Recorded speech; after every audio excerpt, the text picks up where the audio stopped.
جیسا کہ قرآن میں اللہ تعالیٰ نے ارشاد فرمایا ہے، جگہ جگہ ہے، قل هو للذین آمنوا ھدی وشفاء، اب کہہ دو کہ یہ جو قرآن ہے ایمان والوں کے لیے ہدایت ہے اور شفا ہے اس کے اندر، اور فرمایا ننزل من القرآن ما هو شفاء ورحمۃ للمؤمنین، ہم قرآن میں جو نازل کرتے ہیں یعنی آیتیں جو ہمارا کلام ہے اللہ فرما رہا ہے وہ شفا ہے، وہ رحمت ہے مومنوں کے لیے، ٹھیک ہے۔ تو قرآن مجید پڑھ کے رقیہ کرنا یہ کس میں آئے گا؟ رقیہ شرعیہ میں آئے گا۔ اسی طریقے سے نبی کریم صلی اللہ علیہ وسلم کی جو دعائیں ہیں اور جو اذکار ہیں، اذکار مسنونہ ہے نا، اور ادعیہ مأثورہ، نبی کریم صلی اللہ علیہ وسلم سے جو دعائیں ثابت ہیں، جو اذکار ثابت ہیں، ان دعاؤں کو پڑھ کے، ان اذکار کو پڑھ کے رقیہ کرنا، یہ بھی کس میں آئے گا؟ رقیہ شرعیہ میں آئے گا، رقیہ شرعیہ میں آئے گا۔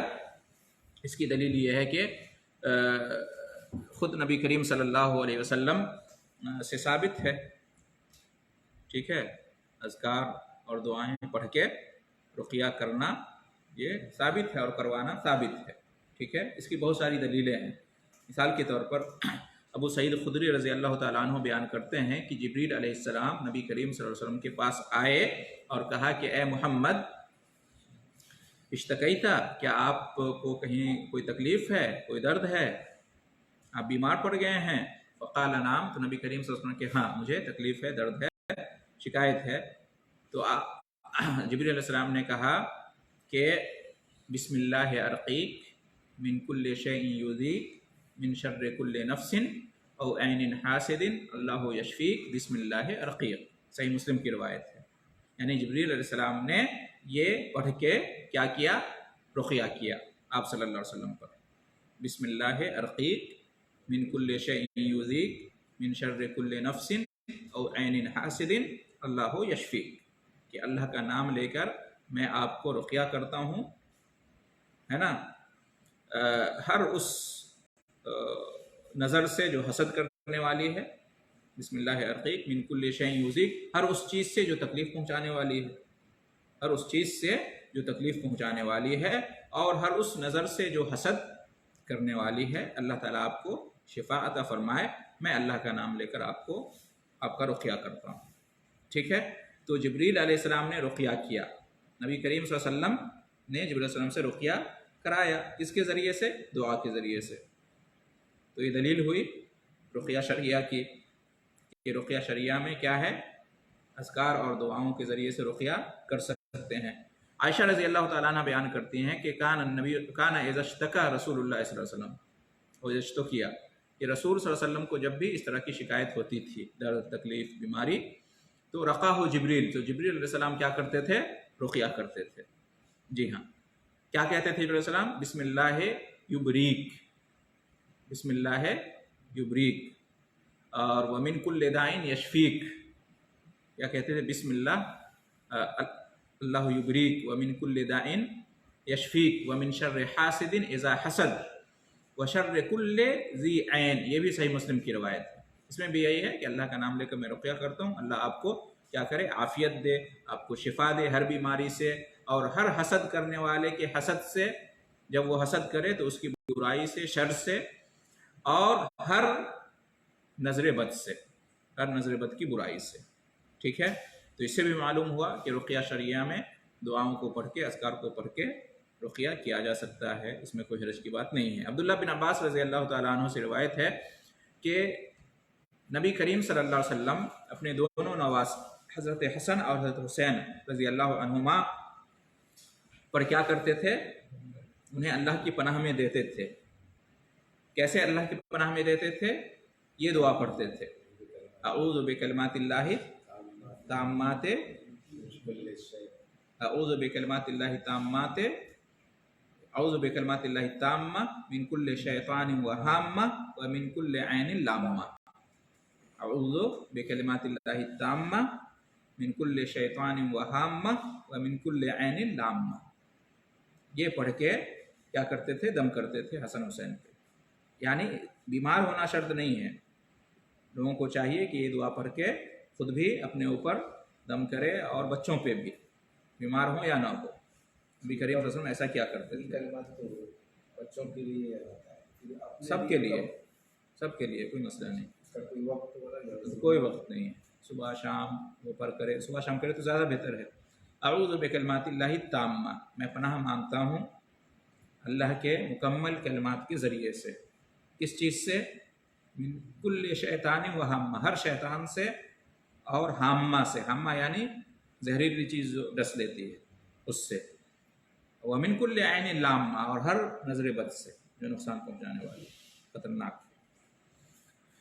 اسی طریقے سے عائشہ رضی اللہ تعالیٰ عنہ بیان کرتی ہیں کہ اتا رسول اللہ ان رسول اللہ صلی اللہ علیہ وسلم اذا اشتکا یقرأ علی نفسہ بالمعوذات وینفث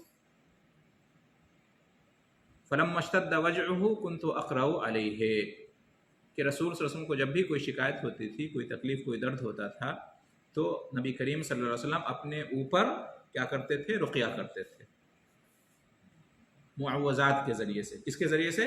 معوذات۔ معوذات میں کیا آتا ہے؟ سورہ فلق، سورہ ناس، اور جو دعائیں نبی کریم صلی اللہ علیہ وسلم کی ہیں۔ جب آپ صلی اللہ علیہ وسلم کی تکلیف بڑھ جاتی تھی تو میں آپ پر رقیہ کرتی تھی۔ عائشہ رضی اللہ تعالیٰ عنہ بھی کیا کرتی تھی؟ رقیہ کرتی تھی آپ صلی اللہ علیہ وسلم پر معوذات کے ذریعے سے۔ اس سے کیا بات معلوم ہوئی؟ عورت مرد کا رقیہ کر سکتی ہے، ٹھیک ہے؟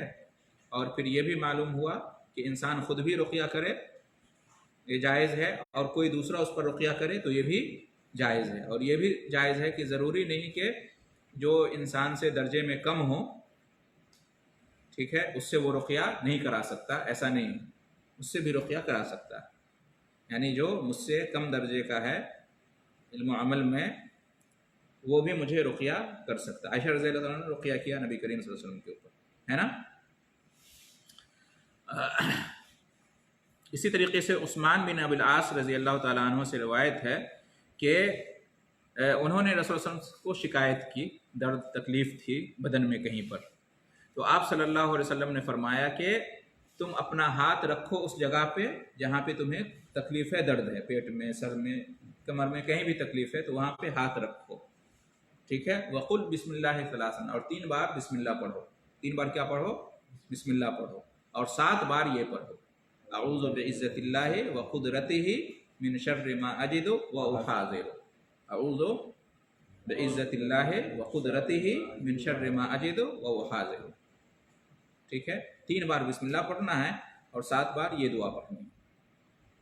صحابی کہتے ہیں کہ جب میں نے یہ پڑھا تو میری تکلیف دور ہو گئی، اور اس کے بعد میں اپنے گھر والوں کو اور دوسروں کو بھی کہتا تھا کہ اس پر عمل کرو۔ تو اس سے بھی معلوم ہوا ہے جی، میں بھی پڑھتا ہوں، ہاں، جو لوگ کام کرنے میں لگ جاتے ہیں اس ہاتھ رکھ کے پڑھتا ہوں۔ سب کو پڑھنا چاہیے الحمدللہ، جب بھی کوئی تکلیف ہو تو پڑھنا چاہیے سب۔ اسی طریقے سے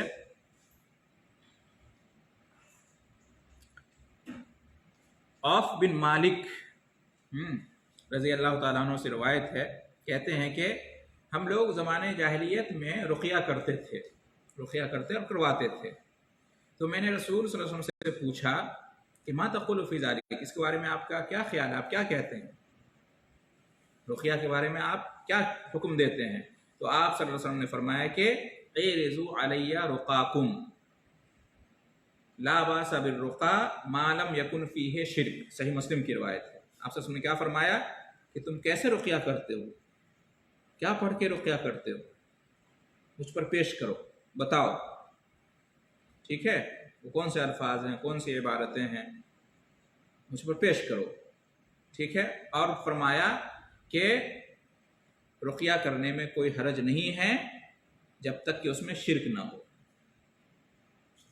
جب تک کہ اس کے اندر شرکیہ باتیں نہ ہوں، شرکیہ عمل نہ ہو، تب تک کوئی حرج نہیں ہے رقیہ کرانے میں۔ تو نبی کریم صلی اللہ علیہ وسلم نے رقیہ کی کیا دی؟ اجازت دی، آپ نے رخصت دی، رقیہ شرعیہ کرا سکتے ہیں، شرک و بدعت سے خالی ہے اگر رقیہ تو وہ کر سکتے ہیں، یہ صحیح مسلم کی روایت ہے۔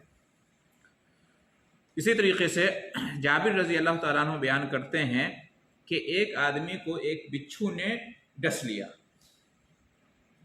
ٹھیک ہے؟ تو اس آدمی نے کہا کہ اللہ کے رسول کیا میں رقیہ کروں؟ تو آپ صلی اللہ علیہ وسلم نے فرمایا کہ من استطاع منکم ان ينفع اخاہ فلیفعل، ایک آدمی کو بچھو نے ڈس لیا تو ایک آدمی نے کہا کہ اللہ کے رسول کیا میں اس پہ رقیہ کروں؟ تو تو آپ صلی اللہ علیہ وسلم نے کیا فرمایا؟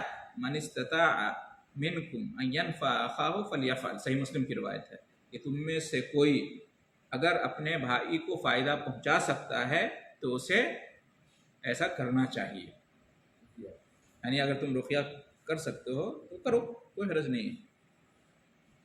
کیا فرمایا کہ من استطاع منکم ان ينفع اخاه فليفعل، تم میں سے کوئی اپنے بھائی کو فائدہ پہنچا سکتا ہے تو اسے فائدہ پہنچانا چاہیے۔ یہ عام ہے ہر چیز میں، رقیہ میں بھی ہے یہ، بلکہ رقیہ ہی کے پس منظر میں نبی صلی اللہ علیہ وسلم نے یہ بیان فرمایا تھا۔ اسی طریقے سے ثابت کہتے ہیں کہ مجھے کہیں تکلیف ہوئی، درد ہوا، تو میں نے انس رضی اللہ تعالیٰ عنہ سے کہا کہ مجھے یہ درد ہے، تکلیف ہے، تو انس رضی اللہ تعالیٰ عنہ نے فرمایا کہ الا ارقیک برقیۃ رسول اللہ صلی اللہ علیہ وسلم، کیا میں تجھے رسول اللہ صلی اللہ علیہ وسلم کے رقیہ کے ذریعے سے رقیہ کر دوں؟ انس رضی اللہ عنہ نے کیا کہ کیا تم چاہتے ہو کہ میں وہ رقیہ کروں جو رسول صلی اللہ علیہ وسلم رقیہ کیا کرتے تھے؟ تو آپ تو انہوں نے کہا، ثابت نے کہا کہ ہاں کیوں نہیں۔ تو انس رضی اللہ تعالیٰ عنہ نے یہ دعا پڑھی اور رقیہ کیا۔ کون سی دعا؟ اللہم رب الناس مذہب الباس اشف انت الشافی لا شافی الا انت شفاء لا یغادر سقما، صحیح بخاری کی روایت ہے۔ یہ کیا ہے؟ اللہم رب الناس، اے اللہ جو تمام لوگوں کا رب ہے، مذہب الباس، بیماری کو لے جانے والا، ختم کر دینے والا، اشف تو شفا دے، انت الشافی تو ہی شفا دینے والا ہے، لا شافی الا انت تیرے سوا کوئی شفا دینے والا نہیں ہے، شفا لا یغادر سقما تو ایسی شفا دے کہ بیماری ذرہ برابر بھی نہ رہے، پورے طور سے ختم ہو جائے۔ یہ صحیح بخاری کی روایت ہے۔ تو یہ دعا پڑھ کے مریض کے اوپر کیا کرنا چاہیے؟ دم کرنا چاہیے۔ یہ معلوم ہوا، بہت ساری دعائیں آپ کے سامنے آئی، اس میں سے ایک دعا یہ بھی ہے بہترین۔ اسی طریقے سے عائشہ رضی اللہ تعالیٰ عنہ بیان کرتی ہیں کہ رسول اللہ صلی اللہ علیہ وسلم کے پاس جب کوئی بیمار آتا، کسی بیمار کو لایا جاتا، یا آپ صلی اللہ علیہ وسلم کا گزر کسی بیمار سے ہوتا، تو آپ صلی اللہ علیہ وسلم اس کے اوپر اس طرح سے پڑھتے تھے، رقیہ کرتے تھے۔ کیسے؟ اذہب الباس رب الناس اشف انت الشافی لا شفاء الا شفاؤک شفاء لا یغادر سقما، یہ پڑھتے تھے۔ صحیح بخاری کی یہ بھی روایت ہے۔ بھائی اس کا ترجمہ ہے کہ بیماری کو ختم کر دے اے تمام لوگوں کے رب، اور تو شفا دے دے، تو ہی شفا دینے والا ہے، ٹھیک ہے، تیرے علاوہ کسی کے اختیار میں شفا نہیں ہے، تیری ہی شفا کارگر ہے، اور ایسی شفا دے کہ جو بیماری کو چھوڑے نہ، یعنی بیماری کو ختم کر دے۔ تو اس سے بھی معلوم ہوا کہ رقیہ شرعیہ کیا ہے؟ جائز ہے، اذکار کے ذریعے سے، دعاؤں کے ذریعے سے، ٹھیک ہے۔ تو بہت ساری روایتیں آپ کے سامنے آ گئیں۔ تو یہ ہے رقیہ شرعیہ۔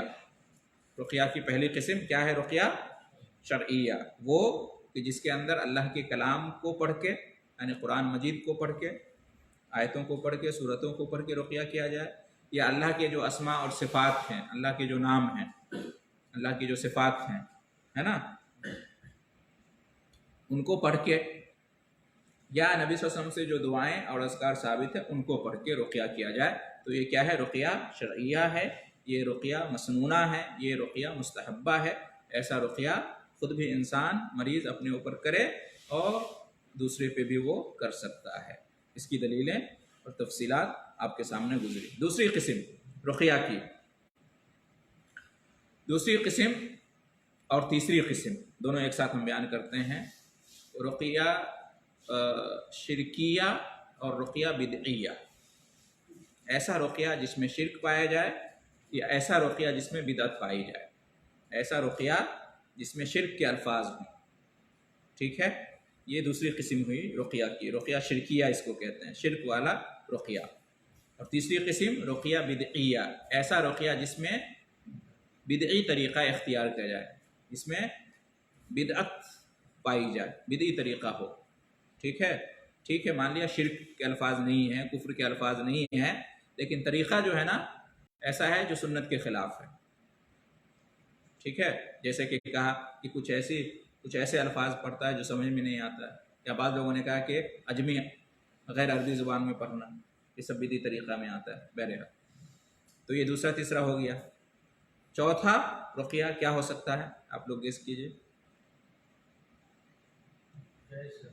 جی، رقیہ شرعیہ ہو گیا، رقیہ شرکیہ ہو گیا، رقیہ بدعیہ ہو گیا، اور چوتھا رقیہ مباحہ، ایسا رقیہ جو جائز ہے، ایسا رقیہ جو جائز ہے، یعنی رقیہ شرعیہ جائز سے اوپر کی بات ہوئی، جو کرنا چاہیے، مسنون مستحب ہے، ٹھیک ہے، اور شرکیہ تو حرام ہے، اور بدعیہ بھی حرام ہے، اور یہ کیا ہے؟ یہ جائز ہے، مباح ہے، یعنی اس کے اندر گرچہ قرآن کی آیتیں نہیں ہیں، نبی صلی اللہ علیہ وسلم کی اذکار اور دعائیں نہیں ہیں، اس سے ہٹ کے ہے، لیکن پھر بھی جائز ہے۔ کیونکہ اس میں شرکیات چیزیں نہ پائی جاتی۔ قرآن کی آیتیں نہیں پڑھی گئی، ٹھیک ہے، نبی صلی اللہ علیہ وسلم کی دعائیں اور اذکار عربی میں نہیں پڑھے گئے، پھر بھی جائز ہے، درست ہے، اگر اس کے اندر کوئی شرکیہ بات نہیں ہے، کوئی بدعیہ بات نہیں ہے تو جائز ہے۔ جیسے اللہ سے اپنی زبان میں دعا کیا، اے اللہ تو اس کو شفا عطا کر دے، اس کے بعد پھونک دیا، جیسے مثال کے طور پر، ٹھیک ہے، دعائیں یاد نہیں ہیں، آیتیں یاد نہیں ہیں، اس کا ترجمہ پڑھ دیا اور پھونک دیا، اس کے مفہوم کو پڑھ کے پھونک دیا، تو یہ سب کیا ہے؟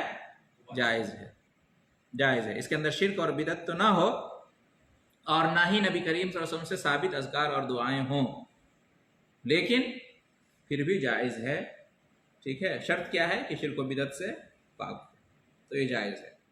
اس لیے کہ نبی کریم صلی اللہ علیہ وسلم نے کیا فرمایا؟ لا باس بالرقا ما لم تکن شرکا، کیا فرمایا؟ جب پوچھا کہ ہم لوگ زمانہ جاہلیت میں رقیہ کرتے تھے، آپ کیا حکم دیتے ہیں؟ تو آپ نے کیا فرمایا؟ لا باس بالرقا ما لم تکن شرکا، رقیہ کرنے میں کوئی حرج نہیں ہے جب تک کہ شرک نہ ہو۔ تو اس سے کیا معلوم ہوا کہ اگر شرک و بدعت سے پاک باتیں ہیں تو گرچہ وہ قرآن کی آیتیں نہیں ہیں، نبی صلی اللہ علیہ وسلم کی دعائیں نہیں، پھر بھی جائز ہے۔ شیخ ابن عثیمین نے یہ 4 قسمیں بیان کی ہیں رقیہ کے بارے میں: رقیہ شرعیہ، رقیہ شرکیہ، رقیہ بدعیہ اور رقیہ مباحہ۔ شرکیہ جائز نہیں ہے، بدعیہ جائز نہیں ہے، شرعیہ کرنا چاہیے، اور مباحہ جائز ہے، کر سکتے ہیں۔ اچھا، کچھ آداب جان لیتے ہیں رقیہ کے بارے میں۔ رقیہ کے بارے میں آداب اہل علم نے یہ بیان کیا ہے کہ رقیہ کرنے والا اور کرانے والا دونوں طہارت کی حالت میں، پاکی کی حالت میں، ٹھیک ہے، جی ہاں، تو یہ زیادہ بہتر ہے، یہ ہونا چاہیے، الا یہ کہ کوئی عورت ہے اور وہ بیمار ہے، حیض کی حالت میں ہے، ٹھیک ہے، یا کوئی جنابت کی حالت میں ہے لیکن جو ہے پاک نہیں ہو سکا، ٹھیک ہے، اور ایمرجنسی ہے، تو وہ ایک الگ بات ہے، لیکن بہتر کیا ہے کہ رقیہ کرنے والا اور کرانے والا دونوں کیا ہو؟ پاکی کی حالت میں ہو، زیادہ اثر کرے گا رقیہ، اور مناسب جگہ پہ ہو، مناسب جگہ پہ ہو، پاک جگہ پہ ہو۔ رقیہ کہاں پہ ہو رہا ہو؟ پاک جگہ، اگر مسجد میں ہو تو بہتر ہے، یا کوئی بھی پاک جگہ ہو، مناسب جگہ ہو، اچھی جگہ ہو، ایسی جگہ نہ ہو جہاں برائیاں ہوں، ہے نا، جہاں تصویریں ہوں، جہاں فرشتے داخل نہیں ہوتے رحمت کے، کتے ہو جہاں رحمت کے فرشتے داخل نہیں ہوتے ہیں، تو ان چیزوں سے پاک جگہ، گانا بجانے والی جگہ نہ ہو، برائیوں کی جگہ نہ ہو، ایسی جگہ اچھی ہو، ٹھیک ہے، اس لیے کہ ایسی جگہوں پہ شیطان ہوتے ہیں، تو یہ آداب میں سے ہے۔ اسی طرح سے وقت مناسب ہو، اچھا وقت ہو، ایسا وقت ہو جس میں دعائیں قبول ہوتی ہیں تو اور زیادہ اچھی بات ہے، ٹھیک ہے، لیکن یہ سب شرط نہیں ہے، یہ سب کیا ہے؟ آداب میں سے، یہ آداب ہوں تو اچھی بات ہے، نہ ہو تو بھی چلے گا، شرط نہیں ہے ایسا۔ اسی طریقے سے رقیہ کرانے والا اور کروانے والا دونوں کو یقین ہو رقیہ شرعیہ پر، اللہ کا کلام پڑھ کے جو رقیہ ہو رہا ہے، یا اللہ کے اسماء صفات پڑھ کے رقیہ ہو رہا ہے، یا نبی صلی اللہ علیہ وسلم کی دعائیں اذکار پڑھ کے رقیہ ہو رہا ہے، تو اس پر یقین ہو، ایمان ہو، ٹھیک ہو، اور اس کو مطلب یہ ہو، امید ہو، پوری امید ہو کہ اس میں فائدہ ہوگا، اس میں فائدہ ہے، پورا یقین ہو، پوری امید ہو، اچھا فال لے، ٹھیک ہے، ایسا ہونا چاہیے، تو اس میں زیادہ اثر ہوتا ہے رقیہ کا، شک نہ ہو اس کو، یا بے یقینی کا عالم نہ ہو، ہے کہ نہیں؟ لیکن افسوس کی بات ہے کہ لوگ جو ہے نا ڈاکٹر کے پاس جاتے ہیں، ہاسپٹل میں جاتے ہیں، دوا علاج کراتے ہیں تو اس پہ پورا یقین ہوتا ہے نہیں، لیکن جب رقیہ شریعہ کراتے ہیں تو اتنا یقین نہیں ہوتا، بس ایسے ہی چلو ہو سکتا ہے فائدہ ہو جائے، ایسا نہیں ہونا چاہیے۔ اس پر بھی اسی طرح یقین ہونا چاہیے، بلکہ اس سے زیادہ یقین ہونا چاہیے، ٹھیک ہے؟ جہاں دوا علاج کام نہیں آتا تو وہاں رقیہ شریعہ کام آتا ہے، بہت سارے واقعات ہیں، ٹھیک ہے؟ تو پورا یقین ہونا چاہیے۔ اسی طریقے سے یہ جو رقیہ شرعیہ ہے اس کو مریض پہ پڑھا جا سکتا ہے، ٹھیک ہے، پھونکا جا سکتا ہے، تھوک کے ذریعے بھی اور بغیر تھوک کے ذریعے بھی، ہے نا؟ جو پھونکتے ہیں تو یہ دو قسم کی پھونک ہوتی ہے، ایک ہے کہ تھوڑا بہت تھوک کی ملاوٹ اس میں ہوتی ہے، ایک ہوتا ہے کہ اس کی ملاوٹ کے بغیر، تو دونوں طریقے سے پڑھا جا سکتا ہے مریض کے اوپر، یا مریض خود ہی اپنے اوپر پڑھے، ٹھیک ہے، یا پانی پہ رقیہ کیا جائے اور مریض اس کو پی لے، یا تیل پہ رقیہ کیا جائے اور مریض اس کو اپنے بدن میں لگا لے، ٹھیک ہے، زمزم کے پانی پہ کیا جائے، شہد پہ کیا جائے، کلونجی پہ کیا جائے، کھجور پہ کیا جائے اور اس کو کھائے، تو ان سب چیزوں میں کوئی حرج کی بات نہیں ہے، یہ سب جائز طریقہ ہے، اس میں کوئی حرج کی بات نہیں، جیسا کہ اہل علم نے کہا ہے۔ رقیہ جو ہے نا کسی کافر یا جادوگر سے نہیں کرانا چاہیے، کسی جادوگر کے پاس جا کر رقیہ نہیں کرانا چاہیے اور کسی غیر مسلم سے رقیہ نہیں کرانا چاہیے، اس لیے کہ وہ شرک و بدعت اور کفریہ باتیں ہی کہیں گے۔ لیکن ایک مسلمان غیر مسلم پر رقیہ کر سکتا ہے، ایک مسلمان غیر مسلم اگر مریض اس کے پاس آئے تو اس کو رقیہ کر سکتا ہے، یہ منع نہیں ہے، منع نہیں ہے، اور اس کی دلیل وہ ہے ابو سعید خدری رضی اللہ تعالیٰ عنہ والا جو واقعہ ہے، ایک بار چند صحابہ کرام تھے، سفر میں تھے، ہے کہ نہیں، تو ایک بستی میں ٹھہرے اور ان کو کہا کہ ہم تمہارے مہمان ہیں، ہماری ضیافت کرو، تو انہوں نے انکار کر دیا، ٹھیک ہے، تو پھر اللہ کا کرنا ایسا ہوا کہ اس بستی والوں کا جو سردار تھا اس کو کسی زہریلی چیز نے ڈس لیا، اس نے ہزار کوششیں کی، علاج کروایا، کہیں اس کو فائدہ نہیں ہوا، تو آخر میں انہوں نے اس کے ذہن میں یہ بات آئی، ان لوگوں کے ذہن میں کہ یہ جو لوگ مسافرین آئے ہوئے ٹھہرے ہوئے ہیں، چلو ان سے بات کر کے دیکھتے ہیں، ان کے پاس کوئی ترکیب ہوگی، تو ایک صحابی، اور کہتے ہیں کہ وہ صحابی تھے ابو سعید خدری رضی اللہ عنہ، انہوں نے کہا کہ ہاں میں رقیہ کروں گا، لیکن میری شرط ہے کہ ہاں مجھے اجرت چاہیے، اتنی بکریاں چاہیے، ضرورت مند تھے صحابہ کرام، کھانے پینے کو نہیں تھا اور انہوں نے ضیافت کرنے سے انکار کر دیا تھا، اور وہ جو بستی تھی وہ کافروں کی تھی، جس کو ڈسا تھا وہ کافر تھا، تو وہ شرط منظور کر لیے، تو اس کے بعد سورہ فاتحہ ایک ایک آیت پڑھتے گئے اور اس پر رقیہ کرتے گئے، تو اس کو برات مل گئی، اس کو شفا مل گئی، ٹھیک ہے، یہ بالکل صحیح روایت ہے، صحیح بخاری صحیح مسلم کی روایت ہے، دونوں میں سے کسی ایک کی ہے یا دونوں میں۔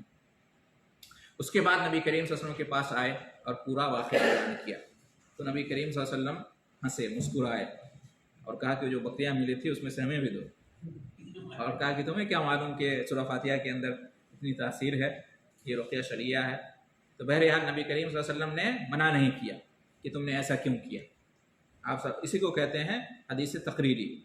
یہ کون سی حدیث ہے؟ تقریری۔ ایک حدیث ہوتا ہے حدیث قولی، ایک ہوتا ہے فعلی، اور ایک ہوتا ہے تقریری۔ یہ تقریری ہے کہ کسی صحابی نے کچھ کیا، ٹھیک ہے، اور آپ صلی اللہ علیہ وسلم نے دیکھا، سنا، یا آپ صلی اللہ علیہ وسلم کے علم میں آیا کہ ایسا ایسا ہوا اور آپ نے منع نہیں کیا، آپ نے روکا نہیں بلکہ خاموش رہے یا تائید کیا، اس کو کہتے ہیں حدیث تقریری۔ تو یہ بھی حدیث ہوئی، تو اس سے کیا معلوم ہوا؟ ایک تو یہ معلوم ہوا کہ سورہ فاتحہ کے اندر بڑی تاثیر ہے اللہ کے حکم سے، ٹھیک ہے، اور یہ بھی رقیہ شرعیہ میں ہے، اور دوسری بات کیا معلوم ہوئی کہ ایک دوسرے پر رقیہ کر سکتا ہے، اور تیسری بات یہ معلوم ہوئی کہ رقیہ غیر مسلم کو بھی کیا جا سکتا ہے، اور ایک اور بات یہ بھی معلوم ہوئی کہ دینی عمل پہ بھی آدمی مزدوری لے سکتا ہے، دینی کام پر بھی آدمی مزدوری لے سکتا ہے، امامت کا کام ہے، مؤذن کا کام ہے، دعوت تبلیغ کا کام ہے، دین کی تعلیم و تدریس کا کام ہے، تو اس پہ مزدوری لینا، اس پہ تنخواہ لینا جائز ہے، اور اس میں کوئی حرج کی بات نہیں ہے، ٹھیک ہے، یہ سب اس حدیث سے ثابت ہوا۔ ایک اور چیز کہ رقیہ طلب کرنا کسی سے، کسی کو کہنا کہ مجھے رقیہ کر دو، یہ جائز تو ہے لیکن بہتر نہیں ہے۔ انسان کو چاہیے کہ خود ہی اپنے اوپر رقیہ کرے، اور کوئی رقیہ کر دے بغیر ریکویسٹ کیے ہوئے تو ٹھیک ہے، لیکن ریکویسٹ کرنا کہ مجھے رقیہ کر دو جائز ہے، درست ہے، کوئی گناہ نہیں ہے، لیکن یہ بہتر نہیں ہے۔ بہتر کیا ہے کہ خود انسان اپنے اوپر رقیہ کرے، یا کوئی اس کے اوپر بغیر اس کے ریکویسٹ کیے ہوئے خود سے رقیہ کر دے۔ نبی کریم صلی اللہ علیہ وسلم نے رقیہ طلب نہیں کیا، جبرائیل علیہ السلام نے خود ہی رقیہ کیا، آپ نے ریکویسٹ نہیں کیا تھا، طلب نہیں کیا تھا۔ عائشہ رضی اللہ عنہا نے خود ہی کیا تھا، آپ نے ریکویسٹ نہیں کیا تھا۔ تو ریکویسٹ کرنا ٹھیک ہے، جائز تو ہے، کوئی گناہ نہیں ہے، لیکن بہتر نہیں ہے۔ بہتر کیوں نہیں ہے؟ اس لیے کہ وہ حدیث ہے جس میں نبی کریم صلی اللہ علیہ وسلم نے فرمایا کہ میری امت کے 70,000 لوگ جنت میں داخل ہوں گے بغیر حساب کتاب کے، ہے نا؟ وہ کون لوگ ہوں گے؟ تو نبی کریم صلی اللہ علیہ وسلم نے کیا فرمایا کہ الذین لا یسترقون، 4 اوصاف ہیں اس کے اندر، الذین لا یسترقون ولا یتطیرون ولا یکتوون وعلی ربہم یتوکلون، 4 چیزوں کا بیان ہے۔ اس میں سے ایک کیا ہے کہ یہ وہ لوگ ہوں گے جو دوسروں سے رقیہ طلب نہیں کرتے ہیں، دوسروں کو نہیں کہتے ہیں کہ رقیہ کر دو، تو یہ لوگ جنت میں بلا حساب داخل ہوں گے۔ تو کیا جو رقیہ طلب کرتے ہیں وہ داخل نہیں ہوں گے جنت میں؟ ہوں گے، لیکن بلا حساب نہیں ہوں گے۔ لیکن جو طلب نہیں کرتے ہیں ان کی فضیلت کیا ہے کہ وہ بلا حساب داخل ہوں گے۔ تو اس لیے کہتے ہیں کہ رقیہ غیر مسلم اگر آیا تو اس کو معلوم نہیں ہے، وہ تو بولی گا کہ وہ پڑھ کے وہ طلب کرنے کی بات ہو رہی ہے، رقیہ کرنے والا ہاں ہاں ہاں، تو وہ تو جنت میں نہیں جائے گا، وہ تو ایمان ہی نہیں اس کے پاس۔ جنت میں جانے کی تو پہلی شرط ایمان ہے نا، یہ مسلمانوں کی بات ہو رہی ہے۔ جنت میں کون جائیں گے؟ مسلمان جائیں گے۔ اب جنت میں جانے والے مسلمان 2 طرح کے ہیں، کچھ لوگ بغیر حساب کے جائیں گے اور کچھ لوگ حساب کے بعد جائیں گے۔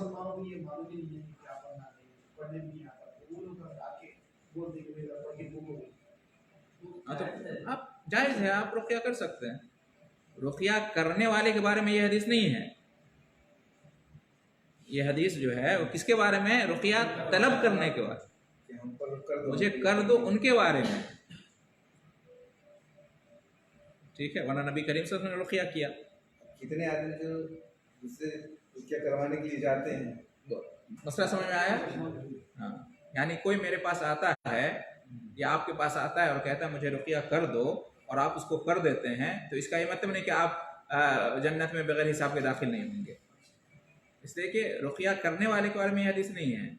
جو آگے مجھ سے رقیہ طلب کیا ہے اس کے بارے میں، ہاں، کہ اگر وہ طلب نہ کرتا تو بلا حساب جنت میں جاتا، اللہ چاہتا تھا، لیکن اس نے طلب کیا ہے تو بلا حساب جنت میں نہیں، جنت میں جائے گا لیکن بلا حساب نہیں جائے گا۔ شیخ صاحب کچھ لوگ ہیں جو اتنے جانکار نہیں ہو رہے۔ آخری چیز، اس کے بعد پھر سوال جواب میں آئیں گے۔ آخری چیز یہ ہے کہ رقیہ سینٹر قائم کرنا یہ سلف صالحین سے ثابت نہیں ہے۔ رقیہ سینٹر قائم کرنا، جس طرح سے دعوت سینٹر ہے اور جس طرح سے تعلیم کا سینٹر ہوتا ہے وغیرہ وغیرہ، تو اس طرح سے سینٹر قائم کرنا، جس طرح سے لوگ ہاسپٹل کھولتے ہیں تو اس طرح سے کرنا، یہ اچھی چیز نہیں ہے، سلف صالحین سے ثابت نہیں، اڈا نہیں بنانا چاہیے۔ السلام علیکم ورحمۃ اللہ وبرکاتہ۔ تعلیم کا سینٹر بھی نہیں ہونا چاہیے۔ ہاں، ایک منٹ دیکھ لیتے ہیں کچھ بچا تاکہ دوسرے دن